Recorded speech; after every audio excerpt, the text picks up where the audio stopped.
Assalamualaikum warahmatullahi wabarakatuh. Bismillahirrahmanirrahim. Alhamdulillahi rabbil alamin. Assalatu wassalamu ala sayyidil mursalin sayyidina wa maulana wa syafi'ina Muhammadin wa ala alihi wa sahbihi ajma'in. Asyhadu an la ilaha illallah wahdahu la syarika lah wa asyhadu anna Muhammadan abduhu wa rasuluhu la nabiyya wa la rasula ba'dah. Allahumma salli wa sallim wa barik wa an'im ala sayyidina Muhammadin wa ala alihi wa sahbihi wa man tabi'ahum bi ihsanin ila yaumiddin. Alim ulama, cerdik pandai, tokoh masyarakat, hadirin hadirat, tamu-tamu Allah, sidang jamaah salat maghrib yang dimuliakan oleh Allah Subhanahu wa ta'ala. Alhamdulillahi rabbil alamin. Kita bersyukur kepada Allah pada malam hari yang berbahagia ini bisa bersama-sama rukuk dan sujud kepada Allah Subhanahu wa ta'ala. Mudah-mudahan apa yang kita lakukan pada malam ini, di antaranya salat berjamaah, lalu kita lanjutkan dengan menghadiri majlis ilmu. Wa innal malaikata, sesungguhnya para malaikat, la tada'u ajnihataha, meletakkan sayap-sayapnya di majlis ilmu, ridhan bima yatlub, karena mereka, para malaikat itu senang dengan apa yang mereka lakukan. Mudah-mudahan kehadiran kita pada kesempatan yang berbahagia ini membuat timbangan amal kebaikan kita kelak diberatkan oleh Allah Subhanahu wa ta'ala. Amin. Amin ya rabbal alamin. Salawat dan salam kita hadiahkan kepada Nabi kita Muhammad sallallahu alaihi wasallam. Satu salawat yang dengannya Allah berikan 10 kebaikan kepada kita. Satu salawat yang dengannya mudah-mudahan Allah sehatkan segala penyakit kita. Satu salawat yang dengannya nanti Nabi mengakui kita sebagai umatnya. Allahumma salli wa sallim ala sayyidina Muhammadin wa ala alihi wa sahbihi ajma'in. Bapak Ibu hadirin hadirat, tamu-tamu Allah yang dimuliakan oleh Allah Subhanahu wa ta'ala. Pada malam ini kita melanjutkan kembali kajian kita tentang fikih Syafi'i. Kita masuk ke persoalan pertama di dalam kitab fikih ini, yaitu tentang persoalan hukum hakam yang berkaitan dengan thaharah. Di mana pada Senin yang lalu kita sudah membahas tentang pengantar fikih. Apa definisi fikih? Apa pentingnya fikih? Kemudian kita juga sudah membahas apa saja dalil-dalil fikih yang digunakan. Lalu kita juga sudah membahas hal-hal yang berkaitan dengan bahasan-bahasan yang ma'ruf dan jamak yang masyhur didengar di dalam persoalan-persoalan fikih. Maka di sini kita akan melanjutkan pembahasan tentang hukum-hukum seputar thaharah. Kebiasaan para ulama sebelum mereka membahas tentang hukum-hukum, selalu mereka mulai dengan definisi. Karena banyak orang pada hari ini yang mulai definisi sudah salah, ya. Sehingga kalau definisinya sudah salah, itu biasanya salah dalam memberikan, ya, atau melekatkan hukum. Nah, maka di sini disebutkan di dalam kitab fikih Al-Manhaji pada halaman ke-27, makna taharatu.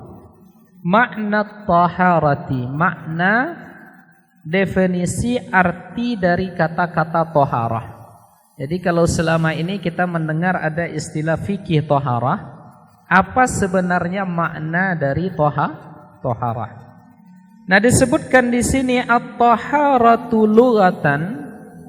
Taharah itu secara bahasa, dalam hal ini secara pengertian bahasa Arab, yaitu an-nazafah. Artinya adalah an-nazafah. Kalau diterjemahkan ke bahasa Indonesia, maknanya adalah kebersihan. Maka kita sudah tahu selama ini, ya, ada hadis yang mengatakan an-nazafatu minal iman. Nah, an-nazafatu wat-takhallusu minal adnas. Yang dimaksud dengan taharah secara bahasa adalah nazafah, kebersihan, wat-takhallusu minal adnas, dan membersihkan diri dari segala yang kotor, baik nampak seperti najis atau dia sifatnya maknawi seperti aib.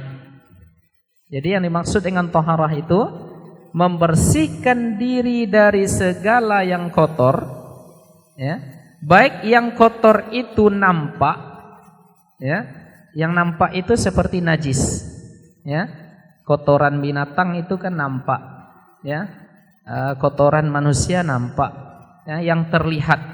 Tetapi ada pula sifat dari kotoran itu maknawi, tidak terlihat oleh panca indera mata kita, seperti aib, ya, kal uyub. Nah, maka di sini dikatakan tatahhara bil ma'. Jadi kalau ada orang Arab membahasakan seperti ini, tatahhara bil ma'i, maknanya adalah tanazzafa minad danas. Artinya dia membersihkan dirinya dari yang kotor. Bisa jadi dalam bahasa tatahhara tadi maknanya adalah tatahhara minal hasad. Dia membersihkan jiwanya, dirinya dari hasad, ya. Hasad itu adalah dengki. Maknanya takhallasa minhu, dia melepaskan dirinya dari hasad atau dengki tadi. Nah, jadi asal kata dari at-taharah itu maknanya adalah an-nazafah. Nah, itu makna secara bahasa. Sedangkan makna secara syar'i, ya, secara istilah. Jadi kalau secara bahasa kita namakan, ya, taharah secara etimologi. Sedangkan secara istilah, kalau bahasa kampusnya adalah terminologi. Nah, secara istilah, taharah itu adalah fi'lun ma tustabahu bihi shalah. Ya, perbuatan. Jadi taharah itu adalah perbuatan yang dengannya dibolehkan salat, ya, atau yang serupa hukumnya dengan salat tadi. Jadi perbuatan yang kita lakukan yang dengan perbuatan tersebut sah salat kita, atau segala sesuatu yang seperti hukum salat tadi. Kenapa? Karena salat, ya, membutuhkan wudu. Nah, berarti ada juga beberapa amalan, beberapa perbuatan yang membutuhkan juga wudu. Contohnya apa? Seperti tawaf, ya. Tawaf itu kita diwajibkan untuk dalam keadaan berwudu. Nah, mudah-mudahan yang hadir nanti di sini Allah beri kesempatan untuk haji dan umrah supaya bisa tawaf, ya, amin ya rabbal alamin. Nah, contohnya apa? Di sini disebutkan kal wudu'i liman kana ghairu mutawaddiin. Ya, perbuatan yang dengannya tadi salat kita sah, seperti wudu bagi orang yang belum berwudu. Wal ghusli liman wajaba alaihil ghuslu, dan contohnya juga adalah mandi terhadap orang yang diwajibkan mandi. Wa izalatun najasah dan menghilangkan najis baik dari pakaian, badan atau fisik kita dan tempat. Nah, itulah yang disebut dengan toharah. Jadi toharah itu adalah perbuatan yang dengannya salat kita menjadi sah, seperti wudu, seperti mandi kepada orang yang wajib mandi, atau ya proses menghilangkan najis baik yang menempel di pakaian atau yang menempel di tempat kita salat atau yang menempel di badan atau di fisik kita. Nah, itulah yang disebut dengan taharah. Jadi taharah itu adalah perbuatan. Nah, maka turunannya nanti dari taharah ini adalah perbuatan-perbuatan dalam rangka bersuci itu. Nah, seperti berwudu, seperti tayammum, itu kan perbuatan, ya. Maka kita kembali lagi ke kaji kita pada minggu yang lalu, fikih itu adalah ya melekatkan hukum di perbuatan. Nah, jadi segala perbuatan mukallaf ini ya, mulai dia bangun dari tidurnya sampai dia tertidur kembali, itu dipindai dengan 5 hukum. Nah, apakah wajib, apakah sunnah, apakah haram, apakah makruh, apakah mubah. Nah, tapi kalau sudah tidur dia tidak lekat hukum lagi. Kenapa? Karena hukum itu diangkat dari orang yang tidur. Kita sudah bahas kemarin. Jadi kalau ada orang misalnya ketika tidur dia ya mimpi, dan mimpinya itu berjalan Bapak Ibu. Dia berjalan misalnya, lalu dia melakukan sesuatu, apakah dia dituntut dengan 5 hukum tadi atau tidak? Tidak. Karena dia tidur. An-naim hatta yastaiqil. Dia tidur sampai dia terbangun. Nah, jadi dulu di pesantren kami ya ada santri yang dia tidur Bapak Ibu, ya. Rupanya dia bermimpi. Ya, mimpi jalan. Ternyata sudah sampai ke pekarangan siswi santriwati. Nah, jadi ketika bangun kaget, kok saya sudah berada di areal ya daerah yang kalau di pesantren kan ada daerah haram dalam tanda kutip, tidak boleh kita ke sana. Nah, ternyata dia sampai ke sana. Nah, apakah dia berdosa? Tentu tidak. Ya, kalau dia memang benar-benar tertidur lalu mimpinya jalan-jalan. Ya, ada enggak kira-kira orang mimpi dia jalan gitu? Ada mungkin Pak ya.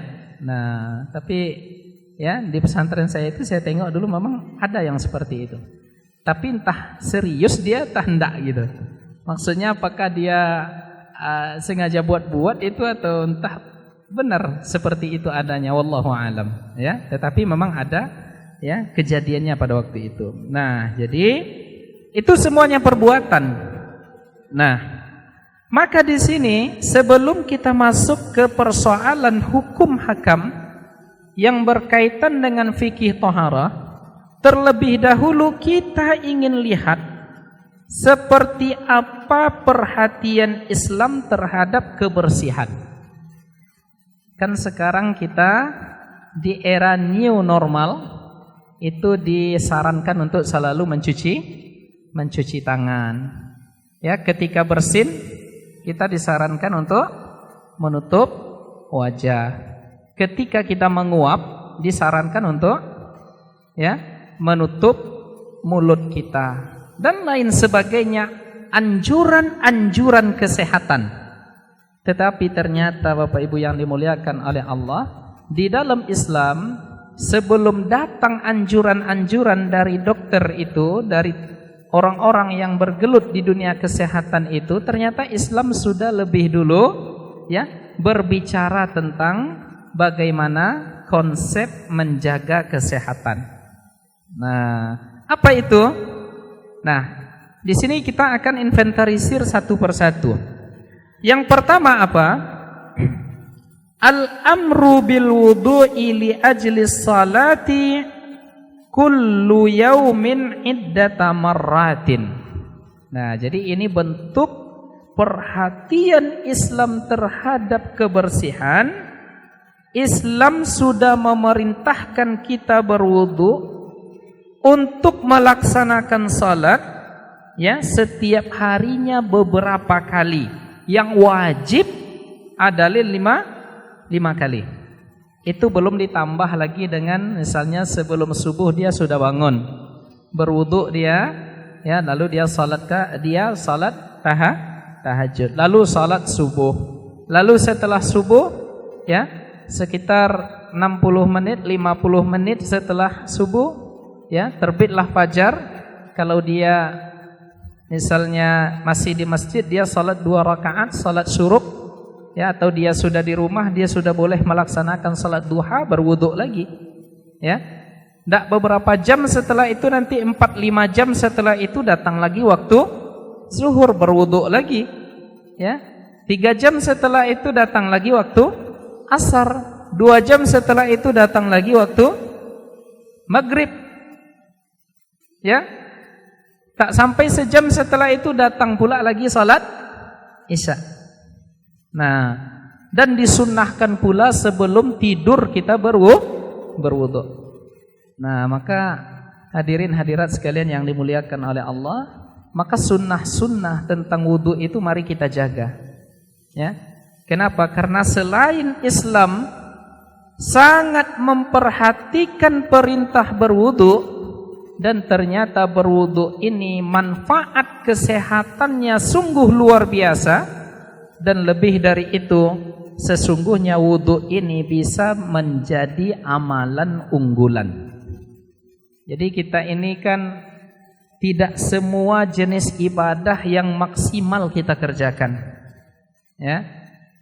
Tidak semua jenis ibadah ya dan jenis kewajiban ibadah yang diwajibkan kepada kita, tidak semuanya yang maksimal kita lakukan. Apa contohnya, Pak? Saya pernah bertanya dulu ketika saya umroh ya, tahun 2013. Saya pernah bertanya dulu kepada jamaah, dan rata-rata jamaah sudah 40 ke atas umurnya. Saya pernah bertanya, Bapak Ibu, sekarang kita berada di tanah haram, kita akan melaksanakan tawaf, kita akan melaksanakan sa'i, kita akan tahallul, kita akan memperbanyak salat ke Masjidil Haram dan Masjid Nabawi. Satu yang ingin saya tanyakan kepada Bapak Ibu sekalian, adakah di antara Bapak Ibu yang sampai detik ini pernah salatnya khusyuk? Ya, jumlah jamaah ketika itu 55 orang, Pak. Ya, tak satu pun yang menjawab. Tetapi ada seorang bapak-bapak yang usianya ketika itu 74 tahun, tunjuk tangan. Seketika itu dia juga menangis. Dia menjawab, Ustadz, demi Allah, saya 74 tahun usia saya, belum pernah saya merasakan sholat yang khusyuk itu. 74. Nah, artinya kan banyak, termasuk saya dan barangkali mungkin kita, banyak di antara kita yang tentu tingkat kehusyukannya itu berbeda, dan mungkin kita tidak pede mengatakan saya khusyuk ya, tidak pede kita. Nah, artinya dari sholat saja kita mengakui sesungguhnya sholat yang menjadi kewajiban utama kita itu sesungguhnya banyak kekurangan di dalam sholat. Nah, bagaimana cara kita menambal kekurangan-kekurangan kita dalam kewajiban-kewajiban itu? Maka kita sempurnakan dengan melakukan yang sunnah-sunnah. Jadi yang dalam hadis itu nanti ketika kita dihisab ya, bagaimana yang dia kerjakan dari faraid, dari kewajiban, lalu setelah ditimbang, dihitung, ditengok ya, ternyata malaikat menjawab, kurang ya Allah. Lalu apa kata Allah? Coba lihat, maqama bihi minan nawafil, apa saja ya amalan-amalan sunnah yang sudah dia kerjakan. Jadi jangan diremehkan sunnah itu Bapak Ibu ya. Di antaranya yang kita bahas tadi adalah menjaga wudu. Nah, jadi setiap kali merasa batal langsung kembali berwudu. Nah, kalau kebiasaan ini kita rutinkan, jika datang suatu saat di mana datang malaikat pencabut nyawa ingin mencabut nyawa kita, dan seketika itu kita meninggal, maka kita meninggal dalam keadaan suci. Dan itu tanda di antara tanda-tanda husnul khatimah. Nah, jadi ini ya, Islam sangat memperhatikan kebersihan atau thaharah atau nazafah tadi. Di antara bentuk perintahnya adalah perintah menjaga wudu, ya, melaksanakan wudu setiap kali salat fardu. Dan ini sebagaimana dikatakan oleh Allah Subhanahu wa taala dalam surat Al-Maidah ayat yang ke-6, ya, ya ayyuhalladzina amanu idza qumtum ila sholati fawsilu wujuhakum wa aydiyakum ilal marafiqi wamsahu bi ru'usikum wa arjulakum ilal ka'bain. Ini ayat tentang berwudu. Nah, kemudian yang kedua, di antara bentuk perhatian Islam terhadap kebersihan ada motivasi, arahan, anjuran untuk mandi fi katsirin minal munasabat. Ya, di berbagai event, di berbagai momen kita dianjurkan untuk mandi. Nah, di antaranya yang wajib mandi itu. Allah Ta'ala mengatakan dalam surat Al-Maidah masih ayat yang ke-6, wa in kuntum junuban fattahharu. Apabila kalian junub maka mandilah, bersucilah. Maksudnya adalah mandi. Kemudian Rasulullah sallallahu alaihi wasallam di dalam hadis yang diriwayatkan oleh Al-Imam Al-Bukhari nomor hadis ke-856, di mana Rasulullah mengatakan, lillahi ala kulli muslim. Allah itu ya menganjurkan setiap orang muslim ayyagtasila, mandi fi kulli sab'ati ayyamin yauma. Jadi Rasul mengatakan, ya, hak Allah terhadap kita, hendaklah kita sebagai seorang muslim itu mandi di setiap 7 hari ada 1 hari, ya, kita mandi di sana, yalsilu fihi ra'sahu wa jasadah. Jadi ada 1 hari dalam seminggu itu minimalnya tak mandi itu adalah bagaimana bahasanya itu? Maksimal boleh tak mandi itu adalah satu minggu, ya. Setidaknya sekali seminggu itu, kata Nabi, hendaklah kita mandi besar. Mandi besar dalam artian kita mandi membersihkan seluruh tubuh kita. Yaghsilu fihi ra'sahu wa jasadah. Ya. Dia sampo rambutnya, dia bersihkan segala rongga-rongga yang ada di kepala, telinga, hidung, ya, menggosok gigi, kemudian segala bagian tubuh kita semuanya, kata Rasul.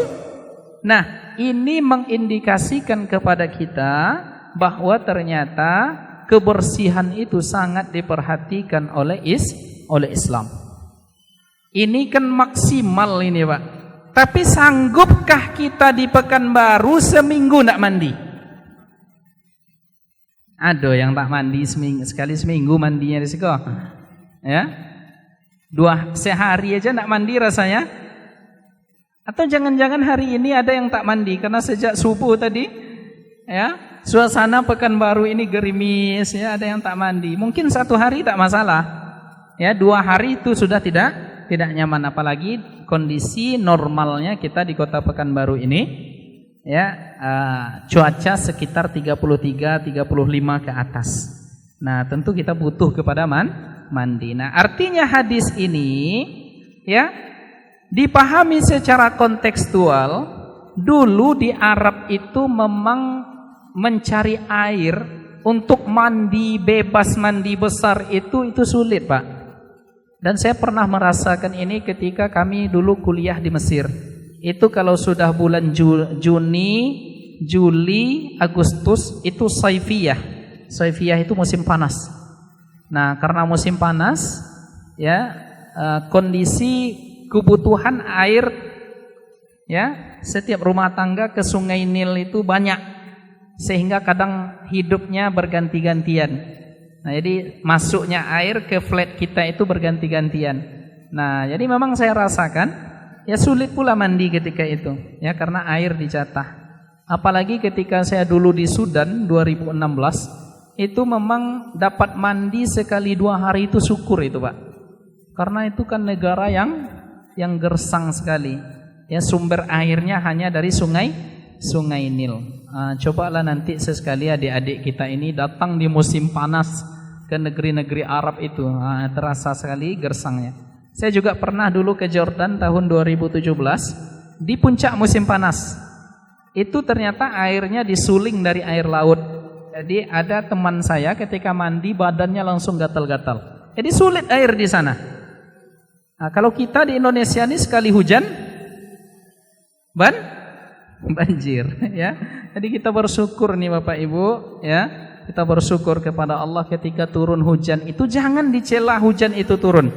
Tetapi bacalah doa, Allahumma sayyiban nafi'an, ya Allah semoga hujan yang Engkau turunkan ini adalah hujan yang bermanfaat. Jadi jangan kita salahkan hujan, ya. Kenapa hujan ini terus turun sehingga banjir? Tidak boleh kita salahkan. Banjir itu terjadi karena kita juga tidak pandai merawat, ya, merawat sehingga terjadilah saluran air yang tidak baik sehingga terjadilah banjir. Nah, Bapak Ibu yang dimuliakan oleh Allah Subhanahu wa taala. Jadi, hadis tadi kita pahami, ya, sesungguhnya kita diperintahkan untuk membersihkan tubuh kita ini, setidaknya kalau kita bawa ke konteks Pekanbaru, setidaknya berapa kali minimal kita mandi sehari di Pekanbaru ini, Pak? Sekali apa 2 kali? 2 barangkali ya, pagi dan sore. Nah, jadi 2 kali itulah minimal. Tak bisa 2 kali, sekali mungkin ya. Tapi ya tergantung kebutuhan kita. Karena ada tipe orang yang memang mudah berkeringat, mudah gerah, ya. Nah, tetapi walau demikian, ternyata di dalam sunnah-sunnah tohara kita diperintahkan pula, walaupun banyak air di rumah kita, di daerah kita, kita tetap disunnahkan pula untuk berhemat memakai air. Al-iktisad fil ma. Hendaklah kita berhemat memakai air. Nah, itu yang kedua. Lalu yang ketiga, di antara bentuk perintah perhatian Islam terhadap kebersihan itu ada di dalam hadis Nabi, al-amru biqassil azfar. Ada perintah untuk memotong kuku. Wa nazafatil asnan, dan perintah untuk bersiwak. Nah, makanya mungkin Bapak Ibu sekalian pernah melihat di antara jamaah kita ini ketika sholat, sebelum sholat diambilnya siwaknya, bersiwak dia. Ada enggak pernah tengok seperti itu? Ada ya? Nah, kemudian wa nazafatil asnan wa taharatis thiyab, ya. Diperintahkan pula kita membersihkan pakaian yang kita pakai. Sehingga di dalam riwayat Imam Al-Bukhari dikatakan Rasulullah sallallahu alaihi wasallam mengatakan, khamsun minal fitrah. Ada 5 hal yang bagian dari fitrah manusia. Yang pertama al-khitan, yaitu berkhitan, ya. Dalam bahasa kitanya bersunat. Wal istihdad, ya. Ini mohon maaf, membersihkan rambut-rambut yang ada di kemaluan. Kemudian wanatsful ibti, mencabut, mencabut bulu ketiak. Ya, yang ketiga. Wa taqlimul azafir, dan memendekkan kuku. Memendekkan kuku. Kenapa? Karena sumber bakteri bisa berasal dari kuku. Makanya luar biasa Islam ini mengajarkan kita. Jadi belum datang lagi protokol kesehatan, Islam sudah terlebih dahulu ya mengajarkan kesehatan kepada kita. Maka ketika ada istilah new normal kemarin, salah seorang ketua MUI di Indonesia ini mengatakan tak perlu kami istilah new normal itu. Gimana kalau kita gunakan istilah Islamic lifestyle? Ya, gaya hidup Islami. Kalau gaya hidup Islami bagaimana? Ya, gaya hidup Islami kita diperintahkan untuk berwudu, menjaga wudu, mendawamkan wudu. Jangan hanya tangan, seluruh rongga di hidung kita, di mulut kita, kemudian telinga kita dibersihkan. Nah, makanya kalau kita amalkan sunnah al-istinsyak wal istinsar itu membersihkan hidung kita, dan virus itu masuknya dari sana. Kalau kita bersihkan, dihirup dan dikeluarkan. Nah, jadi Bapak Ibu yang dimuliakan oleh Allah, ada sebuah penelitian di Jerman. Ada seorang warga Arab datang berobat ke Jerman. Dia merasa pusing setiap hari, gejala-gejala stroke ringan. Pergi dia berobat ke Jerman. Ya, sampai di Jerman, ya, kata dokternya, agama kamu apa? Islam. Nah, kalau agama kamu Islam, sudah ada terapi. Ya, pusing, ya, sakit kepala itu di dalam Islam, kata dokter berkebangsaan Jerman tadi. Apa itu? Memasukkan air ke hidung, lalu dihirup, lalu dikeluarkan. Itu sampai, kata dokter itu, sampai terasa pedih di sini. Pernah enggak Bapak Ibu kalau masukkan air itu terasa pedih rasanya? Atau gimana? Rasa nyeri atau gimana? Itu dianjurkan seperti itu katanya. Kecuali saat berpuasa, maka di dalam hukum fikih, ya, tak masalah kita memasukkan air ke hidung, kata Nabi, illa antubaligh, hanya saja jangan terlalu dalam dihirup. Nah, tetapi kalau kita tidak berpuasa, hirup dalam-dalam, keluarkan. Nah, itu ternyata sudah menjadi terapi masalah di otak. Nah, tapi jangan pula setelah ini nanti rutin itu tapi masih sakit juga, lalu ini yang diserang, tidak. Ya, maksudnya apa? Itu salah satu yang barangkali cocok untuk beberapa orang, tidak cocok untuk orang lain. Tetapi rata-rata seperti itu. Jangan pula nanti syariat wudu ini yang diserang, tidak.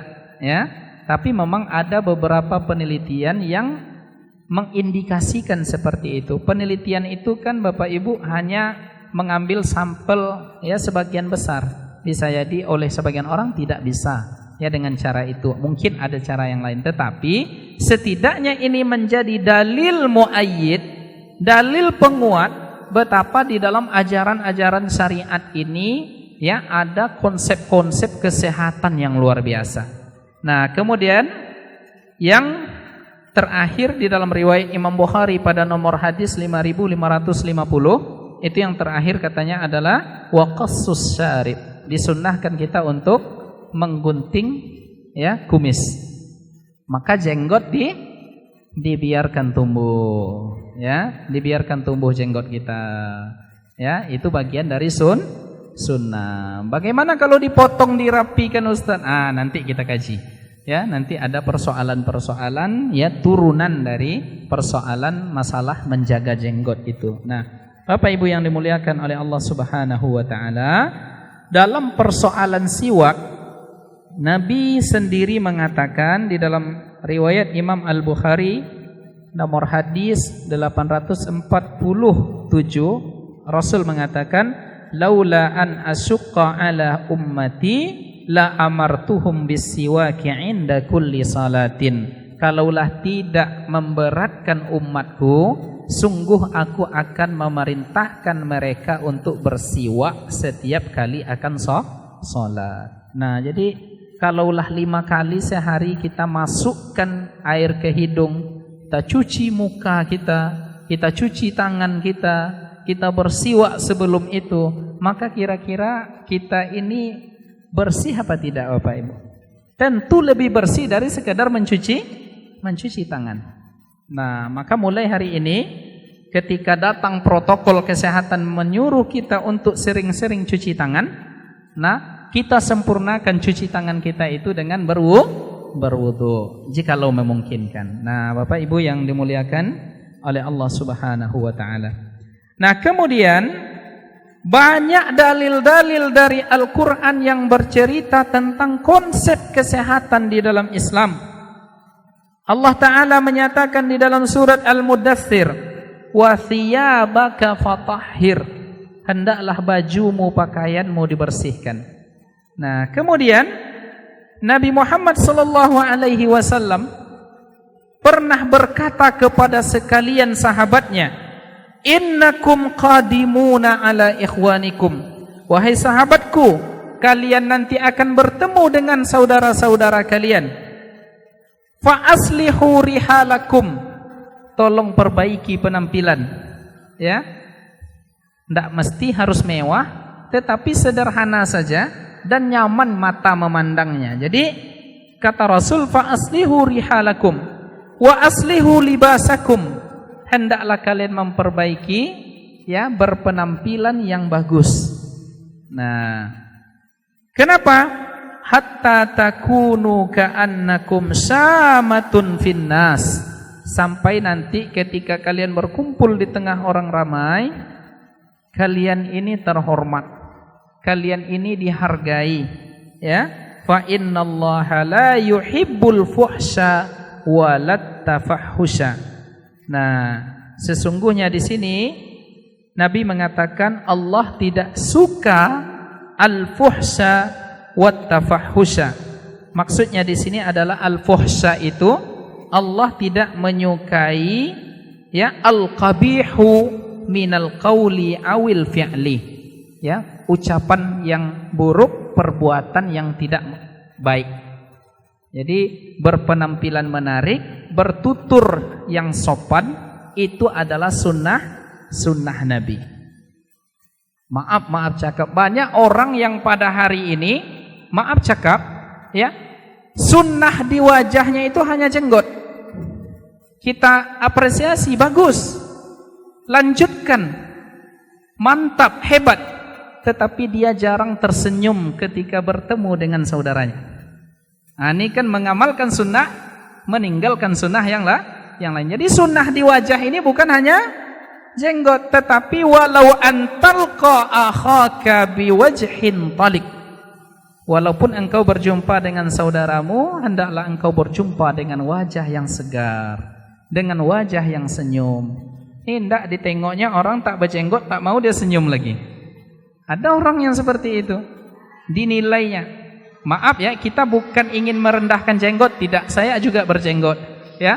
Tetapi sunnah di wajah itu di mana Nabi mengatakan tutur kata yang santun, wajah yang cerah, ya, kemudian wajah yang senyum berjumpa dengan orang lain. Tapi ini perlu diperhatikan juga bagi akhwat. Jangan nanti setelah dengar kaji ini senyum dia ke ikhwan. Tidak seperti itu. Nanti senyum saya ke ikhwan. Nanti ikhwan yang belum nikah ini bisa rusak hatinya. Jadi senyum itu adalah berjumpa dengan, ya, misalnya ikhwan dengan sesama ikhwan, akhwat dengan sama akhwat. Tidak masalah misalnya akhwat ini berwajah santun, tapi tak perlu menyeringai. Ini kan banyak nih di foto di media sosial menyeringai, keluar lidah. Kan ada orang tuh akhwat perempuan yang foto masuk ke Instagram, masuk ke Facebook, keluar lidah lah, ginilah macam-macam, ya. Ah, ini kan sudah tidak sudah sungguh jauh dari aturan Nabi kita Muhammad sallallahu alaihi wasallam. Nah, jadi al-fuhsha tadi adalah ungkapan yang kotor, bahasa yang tidak baik dan perbuatan yang tidak menarik, ya. Kemudian wat tafahhusha. Ya, tafahhusha itu lebih lagi di atas itu. Artinya apa? Bahasanya kasar, ya, sikapnya kasar, ya. Kemudian setiap ngomong itu menyakiti hati orang lain. Nah, makanya sunnah itu ketika berjumpa dengan saudara kita, setelah salam kita bertanya kabar, ya, kita bertanya kabar, kita senyum, ya, puji saudara kita. Boleh enggak misalnya misalnya berjumpa dengan saudara kita, kita katakan Masya Allah tambah ganteng aja sekarang. Nah, itu kan mujamalah. Mujamalah itu dalam rangka kita memasukkan kesenangan ke hati orang lain. Siapa yang tidak senang hatinya dibilang ganteng? Ya enggak Pak? Jumpa kita nih yang bujang-bujang, mudah-mudahan tambah ganteng aja. Itu kan senang hatinya. Nah, memasukkan perasaan senang dan bahagia ke hati orang lain, Tapi jangan lebay Pak ya. Nah, itu adalah bagian dari sunnah Nabi Muhammad sallallahu alaihi wasallam. Nah, kemudian Allah Ta'ala mengatakan dalam surat Al-Baqarah ayat 222, innallaha yuhibbut tawwabin wa yuhibbul mutatahhirin. Sesungguhnya Allah Ta'ala mencintai orang-orang yang dia banyak bertaubat kepada Allah dan mencintai orang-orang yang selalu membersihkan dirinya. Nah, tatahhur, nazafah, taharah ini adalah bagian dari sunnah Nabi kita Muhammad sallallahu alaihi wasallam. Maka kita ya di era new normal ini ketika disuruh memperbanyak mencuci tangan, maka kita sempurnakan dengan berwudu. Ketika kita akan batuk dan bersin, sunnah nabinya kita menutupnya. Kemudian kalau ada orang saat itu kita mengucapkan alhamdulillah, dan orang lain mendoakan yarhamukallah. Lalu ketika kita ingin menguap, dalam sunnahnya seperti apa? Ya, kalau bisa ditahan falyumsik, hendaklah dia tahan menguapnya. Kan bisa kita tahan itu, tidak membuka mulut. Tapi kalau tidak bisa, maka iza tasa'aba ahadukum falyalzim biyadih. Maka kalaupun setelah ditahan tidak bisa lagi, harus menguap juga, maka ya tutuplah dengan tanganmu mulutmu. Nah, begitulah sunnah-sunnah Rasulullah sallallahu alaihi wasallam. Artinya belum lagi orang-orang di barat itu bercerita tentang konsep kesehatan, Islam sudah lebih dulu datang dengan konsep kesehatannya. Belum lagi orang barat itu bercerita tentang kampanye go green. Go green itu kan nak boleh mencabut tanaman, ya kita harus menumbuhkan pohon-pohonan sebagai oksigen kita. Nabi dulu 14 abad yang lalu sudah mengatakan, man qata'a sidratan sawwabahullah sawwaballahu ra'sahu finnar. Siapa yang memotong pohon sidir itu pohon bidara itu kecil Pak, dipotongnya tanpa ada sebab, kata Rasul, Allah campakkan bolak-balikkan kepalanya di dalam neraka. Jadi belum lagi orang bercerita tentang menjaga menanam pohon, ya menjaga oksigen kita, ya. Nabi 14 abad dulu sudah memberikan ancaman tidak boleh memotong satu pohon sidir. Nah, orang pada hari ini setelah dipotongnya, dipanggangnya, ya, terjadilah karhutlah, merebak dia, banyak terjadi, akhirnya rusaklah oksigen. Rusak oksigen yang kita hirup, asap. Ini sekali setahun nih biasanya rutin ini ada musim asap. Ya, kalau di Arab itu ada musim panas, ada musim dingin, ada musim gugur, ya ada musim semi. Kalau kita di Indonesia ini khusus di Riau, ya ada tambahannya musim asap. Nah, disinilah letak di mana banyak orang yang tidak mengerti konsep Islam. Ditebangnya, dibakarnya, ya. Sebelum ditebang dah dibakarnya duluan. La ilaha illallah. Semoga mereka mendapatkan hidayah, ya orang-orang seperti itu, karena itu sesungguhnya adalah merusak ya alam yang sangat dibenci oleh Allah Subhanahu wa taala. Karena sudah masuk waktu Isya. Saya tadi rencananya cuma 20 menit ya. Setelah itu kita tanya jawab. Tapi tak terasa nih kalau ceramah di Masjid Raya ini mengalir aja ceritanya. Jadi mohon besok panitia diingatkan ya, 20 menit kita buka, 10 menit atau 15 menit setelah itu kita buka dengan forum tanya jawab. Demikian, banyak maaf atas segala kehilapan dan kesalahan kami. Billahi taufiq wal hidayah. Assalamualaikum warahmatullahi wabarakatuh.